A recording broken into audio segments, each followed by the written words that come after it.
Ang isa pong mainit na usapan dito sa mundo ng cryptocurrency ngayon ay ang pagbulusok ng presyo ng Pi Network or Picoin.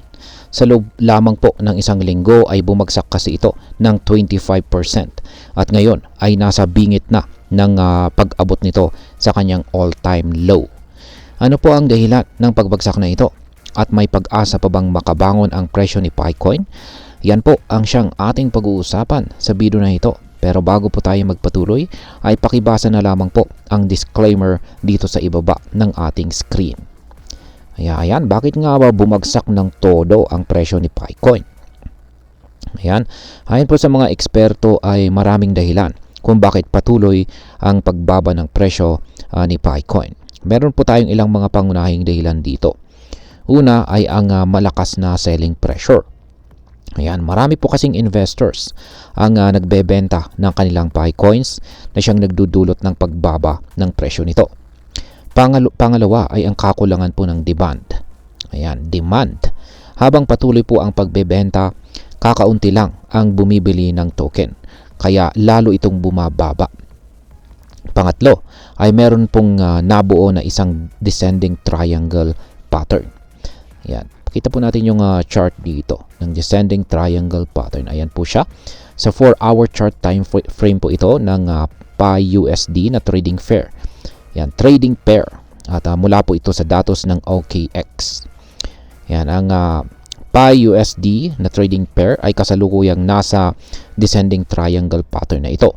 Isang bearish pattern na madalas na nagpapakita ng patuloy na pagbaba ng presyo. Ayan.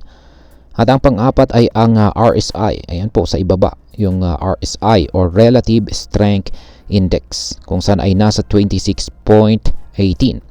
Kapag ang RSI ay mas mababa po sa 30, ibig sabihin ay oversold ang isang asset. Ibig pong sabihin nito ay sobrang dami ang nagbebenta ng Picoin pero hindi ito nangangahulugan na agad itong tataas muli. Sa madaling salita ay nasa negatibong momentum ang Picoin at maaring hindi pa ito matapos sa ngayon. Ayan. Ngayon is ano naman po ang sinasabi ng mga technical indicators tungkol sa presyo ni Picoin. Ayan. Bukod po sa RSI ay ang isa pang mahalagang indicator ay ang Exponential Moving Average or EMA. Ayan. Ang EMA ay ginagamit ito para malaman kung bullish o bearish ang trend ng isang asset. Ayan. Dito po ay meron po tayong chart dito sa daily chart time frame naman po ito. Ayan, mula rin ito kay OKX. Ayan. Sa kasalukuyan ay ang presyo po ng Pi ay bumagsak sa ilalim ng 20 period EMA.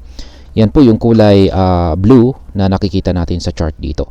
Ito po ay nangangahulugang bearish trend ang nangyayari. Dahil dito ay posibleng hindi na agad makabalik sa $1 ang presyo ni Picoin. At malaki po ang tsansa na bumagsak ito sa 0.62, ang pinakamababang presyo nito sa kasaysayan. Ngayon is paano naman kung lumakas ang buying pressure? Yan, kung sakaling biglang tumaas po ang demand para kay Picoin, maaari pong mabasag nito ang upper trend line ng descending triangle. Yan, balikan po natin yung ating descending triangle. Maaring mabasag ang kanyang upper portion at ito ay maaring umakyat sa presyong $1.53 kapag naabot nito ang 0.382 na Fibonacci level. Kung malakas kung magpapatuloy ang bullish momentum ay maaari po itong umabot sa $2 na presyo. At yan po ay kapag naabot nito ang presyong ang Fibonacci level na 0.618. Yan. Ngunit sa kasalukuyang sitwasyon ay mukhang mas malaki po ang posibilidad na manatili sa bearish trend itong si Picoin. Ayan. Ngayon is ano po ang maaring mangyari sa presyo ni Picoin sa susunod na buwan. Habang papalapit ang second quarter ng taong 2025, ngayong taong ito, marami po ang nag-aabang kung may pag-asa pa bang makabangon ang Picoin. At meron po tayong dalawang posibleng senaryo dito. Una ay kung patuloy na pagbagsak at pangalawa ay ang pag-akyat ng presyo ni Picoin.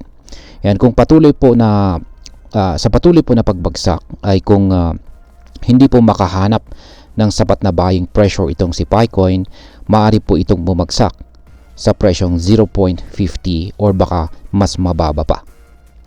Yan, sa pag-akyat naman ng presyo ni Picoin, kung sakaling magkakaroon po ng biglaang demand o magandang balita tungkol dito sa Pi Network, maaring umakyat po ang presyo nito papunta or pabalik sa $1.53 o baka mas mataas pa.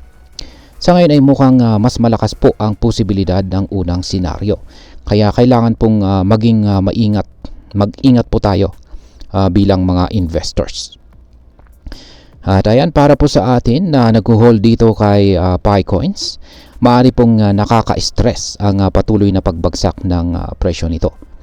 Kaya meron pong ilang mga posibleng epekto nito. Una ay syempre lugi talaga ang mga maagang nag-invest dito kasi mataas talaga yung presyo sa umpisa. Kaya kung bumili ka ng Picoin noong mataas ang presyo nito, maaring malaki na po ang iyong losses. Pangalawa ay mahirap pong ibenta ang Picoin sa magandang presyo. Dahil po sa bearish ang market, maaring hindi mo ito maibenta sa presyong gusto mo. Pangatlo ay ang mas mataas na risk, yan, mas mataas po ang risk ng pagkawala ng halaga ng Picoin. Kung tuluyan pong bumagsak sa ilalim ng 0.50 ang presyo ng Picoin, posibleng mahirapang makabalik po ang Picoin sa dating mataas na halaga nito. Pero para po sa mga long-term investors, maaari ring itong magandang oportunidad. Kung naniniwala ka po talaga sa future development ng Pi Network, maaari pong gamitin ang pagkakataong ito upang bumili sa mababang presyo. Ngayon is ang masasabi ko naman dito is mukhang delikado po ang lagay ng Pi Network sa market ngayon. Ang patuloy po na pagbagsak ng presyo ng Picoin ay maaring sinyales na nawawalan ng tiwala ang mga investors dito. Gayunpaman, may posibilidad pa rin na makabawi ito kung magkakaroon po ng sapat na buying pressure o kung magkakaroon ng bagong developments na makakapagpaangat ng interest ng mga traders or investors. Kaya bilang paalala ay huwag po tayong basta-basta bumili o magbenta ng ating Picoin nang hindi muna nagre-research.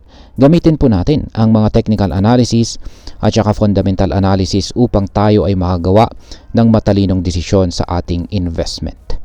At ayan, hanggang dito na lamang po tayo sa video na ito mga ka-crypto. Marami pong salamat sa panonood. Ingat po tayo lagi at God bless po sa ating lahat.